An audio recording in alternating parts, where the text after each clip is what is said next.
दोस्तों, आज हम आपको एक ऐसे देश की सैर पर ले जाने वाले हैं जिसे गोरिल्लाओं का देश भी कहा जाता है। इस देश में आपको कई शानदार नेशनल फॉरेस्ट पार्क भी देखने को मिल जाएंगे। ये एक ऐसा देश है जहां पर महिला हो या फिर पुरुष, किसी को भी हाफ पैंट पहनने की अनुमति नहीं है। जी हाँ, इंटरेस्टिंग है ना।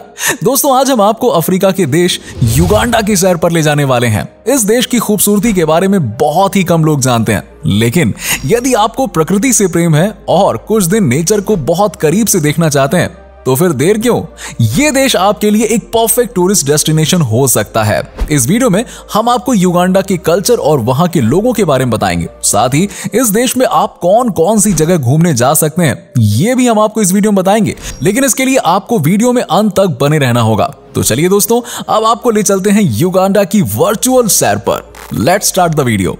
दोस्तों, युगांडा अफ्रीका में बसा हुआ एक बहुत ही खूबसूरत देश है। ये विश्व के उन चुनिंदा देशों में से एक है जिनका नाम लैंड लॉक कंट्री की सूची में शामिल है, यानी कि इस देश के सभी बॉर्डर्स किसी न किसी अन्य देश से मिले हुए हैं। ये देश अपनी सीमाएं Rwanda, Tanzania, Kenya, south Sudan और कांगो के साथ शेयर करता है। एक लैंड लॉक कंट्री होने के बावजूद इस देश में नदियों और झीलों की कोई कमी नहीं है। इस देश की कुल आबादी लगभग 4.5 करोड़ है, जो जनसंख्या के मामले में विश्व में 31वें नंबर पर आता है। वहीं बात करें अगर क्षेत्रफल की, तो युगांडा देश 2,41,037 वर्ग किलोमीटर एरिया में फैला हुआ है, जो कि विश्व का 81वां सबसे बड़ा देश है। इस देश की मात्र 25% आबादी ही शहरी इलाकों में रहती है और बाकी की 75% आबादी आज भी ग्रामीण इलाकों में रहती है। विकास की दृष्टि से देखा जाए तो ये एक बहुत संपन्न देश नहीं है, लेकिन इसके बावजूद प्रकृति प्रेमियों के लिए ये जगह किसी स्वर्ग से कम नहीं है। दोस्तों, युगांडा पूरे विश्व में सबसे युवा देशों में से एक है। इस देश की 50% आबादी 14 वर्ष से कम उम्र की है। ऐसे में इस देश के युवा चाहे तो आने वाले कुछ वर्षों में अपने देश को काफी आगे ले जा सकते हैं। युगांडा के लोग बहुत अधिक मेहनती होते हैं। यहाँ के मुख्य व्यवसाय की बात करें तो देश की अधिकतर आबादी कृषि व्यवसाय से ही जुड़ी हुई है। ये देश भारत के बाद केले के उत्पादन के मामले में विश्व में दूसरे नंबर पर आता है। उसके अलावा यहाँ की कॉफी भी पूरे विश्व में काफी प्रसिद्ध है। कहा जाता है कि यदि आपने एक बार युगांडा की कॉफी का स्वाद चख लिया तो इसके बाद तो आपको किसी और भी देश की कॉफी पसंद ही नहीं आएगी।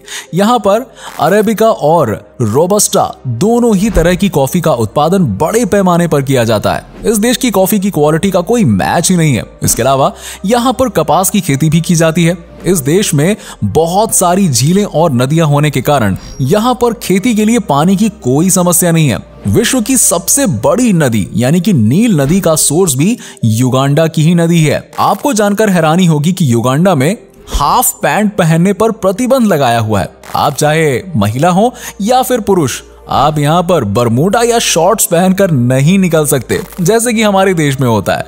हालांकि यदि आप टूरिस्ट हैं तो आपको यहाँ पर ज्यादा कुछ नहीं कहा जाएगा, लेकिन युगांडा के नागरिकों को हाफ पैंट पहनने पर फाइन देना होता है। इसीलिए आपको यहाँ कोई भी हाफ पैंट में नजर नहीं आएगा। इस देश में भारतीय और एशियाई मूल के भी लाखों लोग रहते हैं। दोस्तों, अगर आप युगांडा में किसी से मिलते हैं तो आपको सबसे पहले हाउ आर यू जरूर कहना पड़ता है। यदि आप किसी से मिलते वक्त ऐसा नहीं बोलते हैं तो यहाँ के लोगों को लगता है कि आपको उनकी बिल्कुल भी फिक्र नहीं है। युगांडा के लोग बहुत ही बड़े प्रकृति प्रेमी भी माने जाते हैं। इसका अंदाजा आप इसी बात से लगा सकते हैं कि यदि आपने यहाँ पर एक भी पेड़ काटा तो फिर देखिए उसके बदले आपको 3 पेड़ लगाने पड़ेंगे। पर्यावरण संरक्षण के लिए इससे अच्छा कानून भला क्या ही हो सकता है ना। युगांडा के लोग नाश्ते में रोलेक्स खाना बहुत पसंद करते हैं, इसीलिए इसे यहाँ का नेशनल ब्रेकफास्ट भी कहा जाए तो गलत नहीं होगा। अब आप सोच रहे होंगे कि यहाँ के लोग क्या नाश्ते में रोलेक्स घड़ी खाते हैं? नहीं जनाब, ऐसा नहीं है। असल में रोलेक्स एक प्रकार की डिश होती है जो आटे और अंडे की मदद से तैयार की जाती है। इसे यहाँ के लोग बहुत ही चाव से खाते हैं। जैसा कि हमने आपको बताया था, इस देश के लोग बहुत ज्यादा मेहनती होते हैं और कहा जाता है कि यहाँ की महिलाएं पुरुषों से भी ज्यादा मेहनती होती हैं। आप दिन भर खेत में काम करते हुए महिलाओं को देख सकते हैं। इसके अलावा यहाँ पर जब भी कोई घर बनाया जाता है तो उसकी दीवारें महिलाओं द्वारा ही बनाई जाती हैं और छत पुरुष बनाते हैं। यहाँ के लोगों का मानना है कि इस तरह से घर बनाने से घर के लोगों के बीच आपसी प्रेम बना रहता है। और उनके रिश्ते में भी मजबूती आ जाती है।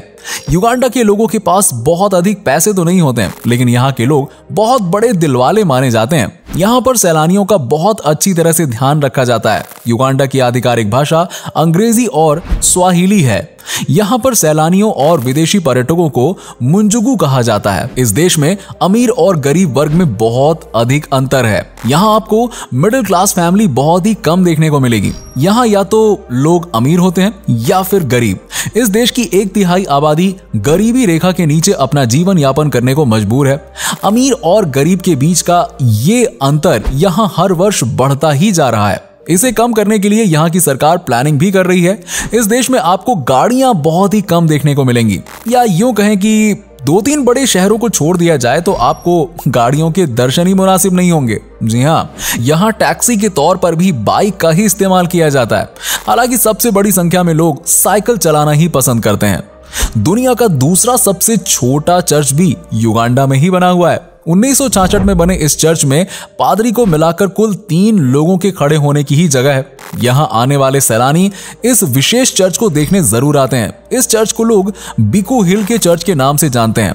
आपको बता दें कि पिछले कुछ सालों के दौरान ये देश बड़ी संख्या में पर्यटकों को आकर्षित करने में कामयाब हो पाया है। 2019 में 15 लाख से अधिक सैलानी इस देश की सैर पर आए थे। चलिए दोस्तों, अब आपको इस देश के प्रमुख टूरिस्ट प्लेसों के बारे में बता देते हैं, जिससे आप युगांडा जाएं तो आपको आखिर पता तो हो कि कौन कौन सी जगह पर घूमने जाना है।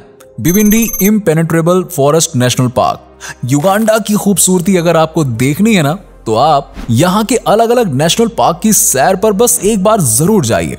इस बिबिंडी नेशनल पार्क में आकर आपको ऐसा लगेगा मानो आप साक्षात प्रकृति की गोद में आ गए हो। यहाँ की जंगल सफारी पूरी दुनिया में सबसे अलग और खास है। इस नेशनल पार्क के जंगल 2 लाख साल पुराने बताए जाते हैं। साथ ही आपको यहाँ पर 350 से भी अधिक पक्षियों की प्रजातियां देखने को मिल जाएंगी। Murchison fall national park. Murchison national park Uganda का सबसे बड़ा नेशनल पार्क है, जो 3840 किलोमीटर के एरिया में फैला हुआ है। यहाँ आपको गोरिल्ला, चिंपांजी, अफ्रीकी हाथी, शेर, चीता और बाघ जैसे सभी जानवरों के दर्शन मिल जाएंगे। साथ ही यहाँ के वाटरफॉल को अगर आपने एक बार देख लिया तो समझिए पूरी जिंदगी आप उस दृश्य को भुला नहीं पाएंगे। रेंजोरी माउंटेन नेशनल पार्क। इस नेशनल पार्क में आपको खूबसूरत वादियों के बीच में बने शानदार रिसोर्ट्स देखने को मिल जाएंगे। यहाँ आप अपनी जिंदगी के कुछ पल सुकून से बिता सकते हैं। इस जगह को माउंटेन ऑफ मून के नाम से भी जाना जाता है, क्योंकि यहाँ रात को चांद का एक अनुपम दृश्य नजर आता है। वैसे तो युगांडा एक गर्म देश है, लेकिन इस पहाड़ी इलाके में आपको कभी कभी बर्फ भी देखने को मिल जाएगी। इसके अलावा यदि आप युगांडा में नाइट लाइफ को एंजॉय करना चाहते हैं तो आपको यहाँ की कैपिटल कंपाला जाना होगा। यहाँ पर आप आराम से अपने दोस्तों के साथ पूरी रात एंजॉय कर सकते हैं।